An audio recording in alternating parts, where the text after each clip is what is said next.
जय मसीह की healing power ministry में आपका स्वागत है।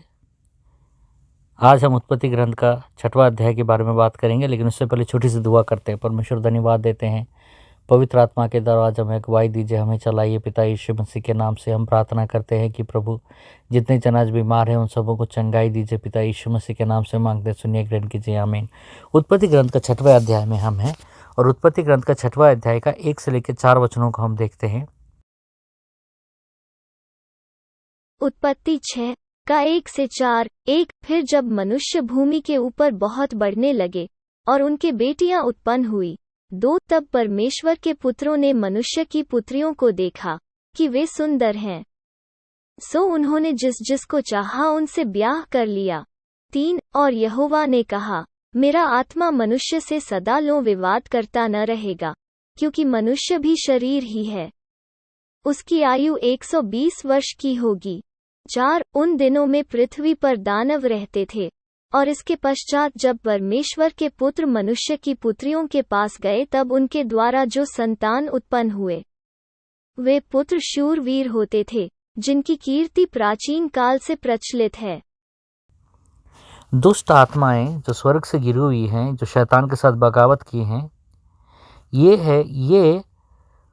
ये स्त्रियों के साथ शारीरिक संबंध करने लगे। मसलन दुष्ट आत्माएं जो स्वर्ग से गिरे, जब हम देखते हैं परमेश्वर के पुत्र यानी ये गिरी हुई दुष्ट आत्माएं हैं, जो योग का 1:6 में लिखा है। ये शैतान के साथ मिलकर की हुई बगावत की हुई, शैतान के साथ मिलकर परमेश्वर के विरुद्ध बगावत की हुई दुष्ट आत्माएं हैं। और ये औरतों के साथ संभोग करने लगे और उस संभोग के साथ राक्षस प्रजाति पैदा होने लगे। ये औरतों के साथ संभोग क्यों कर रहे थे? क्योंकि जब औरतों के साथ संभोग करने से आधा इंसान और आधा दानव पैदा होगा। एक व्यक्ति जो आधा इंसान और आधा दानव है, वो हमारा उद्धारकर्ता नहीं बन सकता। उद्धारकर्ता का सबसे बड़ा गुण है कि वो पूर्ण रूप से मनुष्य होना चाहिए।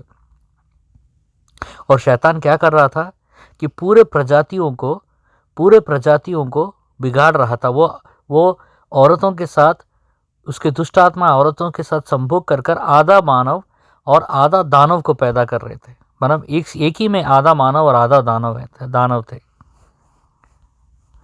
परमेश्वर का आत्मा दुख होते हुए हम यह देखते हैं। परमेश्वर का आत्मा के बारे में हम सबसे पहले पढ़ते हैं उत्पत्ति ग्रंथ के 1 अध्याय में कि जब परमेश्वर का आत्मा मंडरा रहा था। उसके बाद 6वें अध्याय में हम देखते हैं परमेश्वर के आत्मा के विषय में। हमें एक चीज जानना जरूरी है कि मनुष्य 3 स्थानों पर गिरा है। पहला स्थान था कि मनुष्य अपने आत्मा में चल नहीं पाया, परमेश्वर के दिए हुए आत्मिक जीवन में चल नहीं पाया। दूसरा, मनुष्य अपने मन को इतना इस्तेमाल कर दिया, अपने मन के ऊपर इतना निर्भर हो गया कि उसने एक नया धर्म का आविष्कार कर दिया। तीसरा, कि मनुष्य इतना स्वार्थी हो गया और इतना शारीरिक हो गया कि उसके अंदर में पाप प्रवेश किया।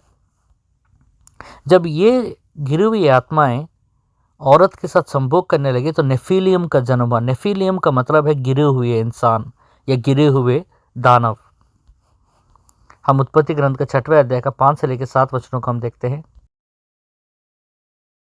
उत्पत्ति 6 का 5 से 7। 5 और यहोवा ने देखा कि मनुष्यों की बुराई पृथ्वी पर बढ़ गई है, और उनके मन के विचार में जो कुछ उत्पन्न होता है सो निरंतर बुरा ही होता है। 6 और यहोवा पृथ्वी पर मनुष्य को बनाने से पछताया और वो मन में अति खेदित हुआ।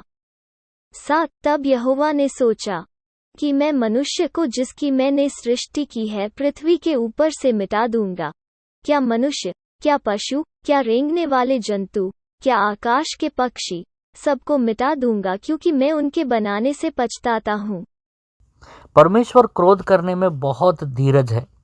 परमेश्वर को जल्दी क्रोध नहीं आता, लेकिन इसका मतलब ये नहीं है कि परमेश्वर क्रोध नहीं करेंगे। जब बगावत हद से ज़्यादा बढ़ जाता है तो परमेश्वर को क्रोध आता है, और परमेश्वर को जब क्रोध आता है तो परमेश्वर हटा देते हैं सबको। जैसा उदाहरण के रूप से अगर शरीर के एक अंग में कैंसर हो जाता है तो डॉक्टर क्या करता है, उस अंग को काट देता है ताकि वो कैंसर बाकी के शरीर में ना फैले।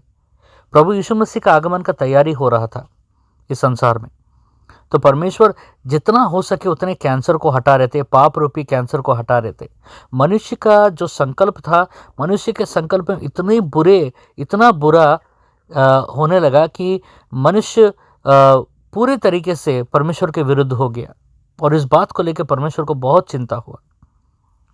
ये गिरी हुई जो दुष्ट आत्माएं थे, ये आत्मा सिर्फ औरतों के साथ संभोग नहीं कर रहे थे, जानवरों के साथ भी संभोग कर रहे थे, और इसीलिए आधा जानवर और आधा दानव पैदा हो रहे थे।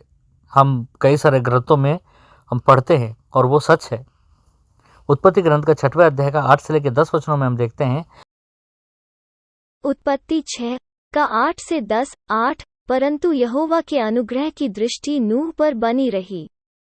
9 नूह की वंशावली यह है। नूह धर्मी पुरुष और अपने समय के लोगों में खरा था, और नूह परमेश्वर ही के साथ साथ चलता रहा। 10 और नूह से शेम और हम और येपेत नाम 3 पुत्र उत्पन्न हुए। अनुग्रह जो होता है, वो अनुग्रह परमेश्वर के तरफ से आने वाला एक बहुत ही बड़ा बहुमान होता है। अनुग्रह वो होता है कि जिसके लिए मनुष्य को परिश्रम करने का ज़रूरत नहीं है। नोहा परमेश्वर की दृष्टि में अनुग्रह इसलिए पाया क्योंकि नोहा ने निश्चय किया कि वो विश्वास में चलेगा। कोई भी व्यक्ति विश्वास में जो चलता है, उसके जीवन में अनुग्रह परिपूर्ण होता है। बहुत उसके एक जीवन में अनुग्रह देखा जा सकता है जो विश्वास में चलता है। नोहा का उदाहरण था उसका दादाजी इनोक परमेश्वर के साथ चला। कितना साल? 300 साल चला, और 300 साल इतनी ईमानदारी से चला कि परमेश्वर ने उसको उठा लिया, स्वर्ग लेके चले गए परमेश्वर जीवित। यहाँ पर जो नाव है जिसको नोहा को परमेश्वर ने बनाने के लिए कहा, वो नाव गोफर नामक लकड़ी से बना गया। और गोफर, इंग्लिश में गोफर का मतलब है उसका नाम क्या है, मतलब वो क्या है। जैसा मन्ना को ये क्या है कहा जाता है, ऐसे गोफर का मतलब ये क्या है, ये कौन सा लकड़ी है, किसी को नहीं मालूम, जिसको इंग्लिश में साइप्रस वुड भी कहा गया, मतलब साइप्रस का लकड़ी। और ये गोफर का लकड़ी क्रूसित प्रभु यीशु मसीह के शरीर को दर्शाता है। ये गोफर का जो लकड़ी है, ये लकड़ी मृत्यु के पानी से नोहा और उसके परिवार को बचाया। उसी रीति से क्रूस हमें मृत्यु से बचाता है, पाप रूपी मृत्यु से हमें बचाता है।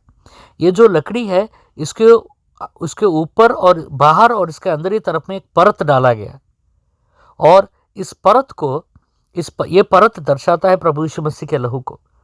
क्योंकि ये परत क्या करता है, ये मौत रूपी पानी को ये जहाज के अंदर प्रवेश करने से रोका। उसी रूप से प्रभु यीशु मसीह का लहू क्या करता है, मौत को और पाप को हमारे जीवन में आने से रोकता है। उत्पत्ति ग्रंथ का 6वां अध्याय का 11 से लेके 21वां वचन हम देखते हैं।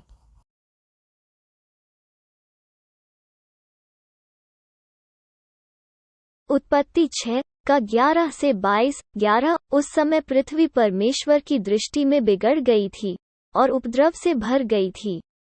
12 और परमेश्वर ने पृथ्वी पर जो दृष्टि की तो क्या देखा कि वो बिगड़ी हुई है, क्योंकि सब प्राणियों ने पृथ्वी पर अपनी अपनी चाल चलन बिगाड़ ली थी। 13 तब परमेश्वर ने नूह से कहा, सब प्राणियों के अंत करने का प्रश्न मेरे सामने आ गया है, क्योंकि उनके कारण पृथ्वी उपद्रव से भर गई है, इसलिए मैं उनको पृथ्वी समेत नाश कर डालूंगा। 14 इसलिए तू गोपेर वृक्ष की लकड़ी का एक जहाज बना ले, उसमें कोठरियां बनाना और भीतर बाहर उस पर राल लगाना। 15 और इस ढंग से उसको बनाना, जहाज की लंबाई 300 हाथ, चौड़ाई 50 हाथ और ऊंचाई 30 हाथ की हो। 16 जहाज में एक खिड़की बनाना और इसके एक हाथ ऊपर से उसकी छत बनाना, और जहाज की एक अलंग में एक द्वार रखना, और जहाज में पहला, दूसरा, तीसरा खंड बनाना। 17 और सुन, मैं आप पृथ्वी पर जल प्रलय करके सब प्राणियों को जिनमें जीवन की आत्मा है आकाश के नीचे से नाश करने पर हूँ, और सब जो पृथ्वी पर हैं मर जाएंगे। 18 परंतु तेरे संग मैं वाचा बांधता हूँ, इसलिए तू अपने पुत्रों, स्त्री और बहुओं समेत जहाज में प्रवेश करना। 19 और सब जीवित प्राणियों में से तू एक एक जाति के 2-2 अर्थात एक नर और एक मादा जहाज में ले जाकर अपने साथ जीवित रखना। 20 एक एक जाति के पक्षी और एक एक जाति के पशु और एक एक जाति के भूमि पर रेंगने वाले, सब में से दो दो तेरे पास आएंगे कि तू उनको जीवित रखे। 21 और भांति भांति का भोज्य पदार्थ जो खाया जाता है, उनको तू लेकर अपने पास इकट्ठा कर रखना, सो तेरे और उनके भोजन के लिए होगा। 22 परमेश्वर की इस आज्ञा के अनुसार नूह ने किया। ये नाव जो है ये प्रभु यीशु मसीह का प्रतिरूप है। प्रभु यीशु मसीह का प्रतिरूप दो विभाग से है, व्यक्तिगत रूप से और सामूहिक रूप से। व्यक्तिगत रूप से ये व्यक्तिगत रूप से उद्धार, मानव का उद्धार है। सामूहिक रूप से ये कलीसिया है। ये नाव नोहा के जीवन में दो चीज़ों को किया। पहला, दंड से बचाया, नोहा को मौत के दंड से बचाया। दूसरा नोहा को मरण रूपी पानी से अलग करके रखा। उसी तरीके से परमेश्वर का उद्धार भी, पर प्रभु यीशु मसीह भी हमारे जीवन में ये करते हैं। जब प्रभु यीशु मसीह हमारे जीवन में आते हैं, हमें उद्धार देते हैं, और दूसरा, हमें मृत्यु से प्रभु यीशु मसीह बचाते हैं। ये जो नाव है ये 300 हाथ लंबाई, 50 हाथ चौड़ाई और 30 हाथ ऊंचाई था। ये जो अंक 3 और 5 है ना, यहाँ पर बहुत ज़्यादा हम देखते हैं। ये जो 3 अंक है, ये 3 अंक दर्शाता है त्रित्व को, पिता, पुत्र और पवित्र आत्मा, और 5 अंक दर्शाता है अनुग्रह को। अनुग्रह क्यों? 3 में अब 2 जोड़िए, 5 होता है।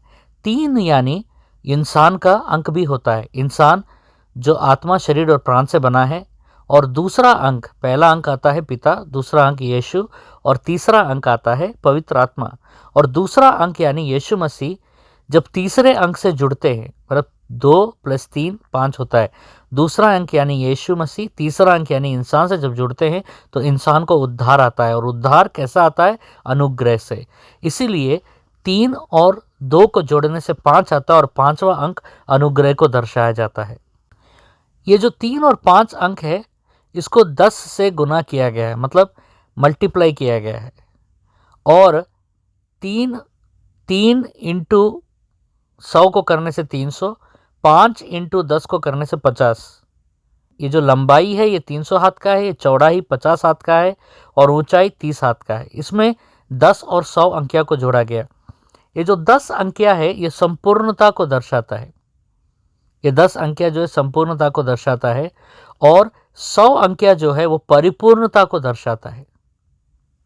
ये जो नाव है, इसको ऊपर से सिर्फ एक ही खिड़की दिया गया जहाँ से रोशनी आता है।